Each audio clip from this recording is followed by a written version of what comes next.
السلام علیکم، voice news میں خوش آمدید۔ میں ہوں محمد مزمل حسین۔ آئیے جانتے ہیں ہیڈ لائنز۔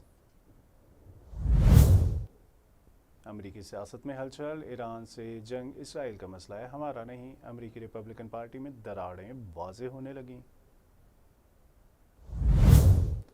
متحدہ عرب امارات میں بڑی کارروائی، ملکی سلامتی کے خلاف سوشل میڈیا مہم، 2 پاکستانیوں سمیت 25 غیر ملکی گرفتار۔ عید الفطر پر مسافروں کے لیے بڑی خوشخبری، پاکستان ریلویز کا 4 اسپیشل ٹرینز چلانے کا فیصلہ۔ پہلی عید اسپیشل ٹرین 16 مارچ کو لاہور سے کراچی کے لیے روانہ ہوگی۔ اسلام فوبیا کے تدارک عالمی دین اسلام امن و آشتی کا علم بردار، انتہا پسندی سے منسوب کرنا لا علمی ہے۔ پاکستان مذہبی رواداری اور مسلمانوں کے تحفظ کے لیے کوشاں رہے گا، صدر مملکت اور وزیر اعظم کے خصوصی پیغامات جاری۔ افغانستان میں پاک فوج کا بڑا آپریشن، قندھار میں فتنہ الخوارج کے مراکز پر کاری ضرب، پاک فوج نے فضائی حملوں کی ویڈیو جاری کر دی۔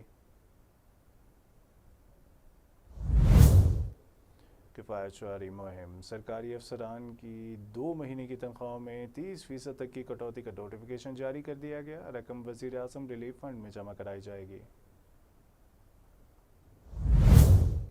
روس ایران کی مدد کے لیے میدان میں آ گیا، صدر پیوتن کی ہدایت پر 13 ٹن طبی سامان لے کر پہلا روسی امدادی طیارہ آذربائیجان پہنچ گیا۔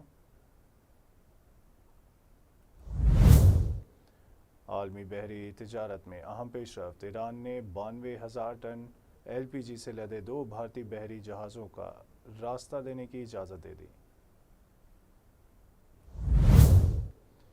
امریکہ اپنا ہرمز کھلوانے کے لیے چین کے سامنے گڑگڑانے پر مجبور ہے، ایرانی وزیر خارجہ کا دعویٰ، امریکی سیکیورٹی چھتری میں سوراخ ہو چکے ہیں، اب یہ تحفظ نہیں صرف مشکلات دے گی۔ جنگ زدہ علاقوں کو پہلے سے بہتر تعمیر کریں گے، مشکلات اور دباؤ کے باوجود عوام کو تنہا نہیں چھوڑیں گے، ایرانی صدر کا اعلان۔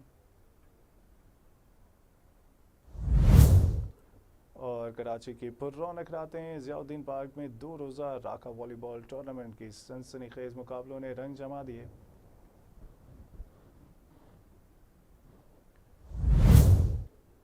ہیڈ لائنز آپ جان چکے، شامل کریں گے کچھ عام خبریں۔